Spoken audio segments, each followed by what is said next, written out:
Duxton Water is the only listed entity with a pure exposure to the Australian water market.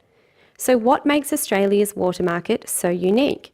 This short animation is going to take you through how the Australian water market has matured to date and how we operate in the market now.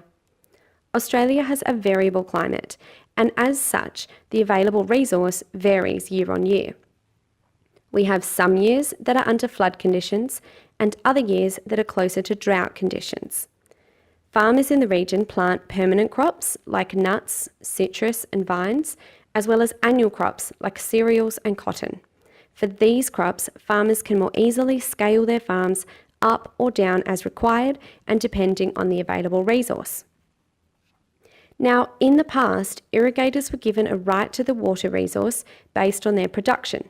So, for example, someone with permanent plantings may have received a water entitlement for a low volume but with high security. And the farmer with the annual crops may have received a lower tier general security water entitlement but at a higher volume. There are about 20 odd different water entitlement types in the system where we are invested, and they all perform differently under different conditions. In wet conditions, the high security entitlements receive all or most of their allocation, and the general security entitlements also perform well.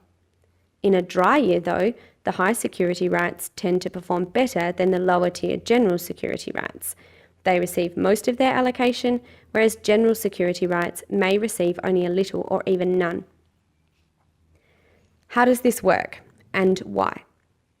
Well, the system and market are built so the absolute first priority of allocation of the resource is given to the environment and human needs, and then to protecting the conveyance of the river.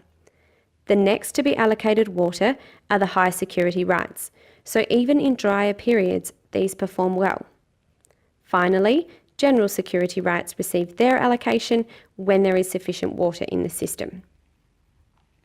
The reason the Australian system, and particularly this Southern Murray-Darling Basin region, is so unique is because it became a cap and trade system. There was an unbundling from land, meaning you can own water without land and land without water. There was a cap put on the issuance of further water entitlements and a mechanism or a market created to facilitate the trade of both entitlements and the annual allocation of usable water. This presents an incredible investment opportunity. As farmers begin to reassess their balance sheets, they are looking to sell their entitlements.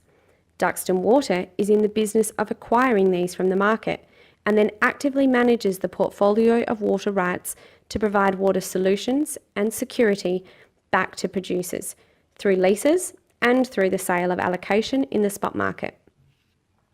So under dry conditions, Duxton's revenue is protected by the long-term leases, providing a regular, visible revenue stream, with the allocation risk lying with the producer, as it would if they actually owned the entitlement themselves.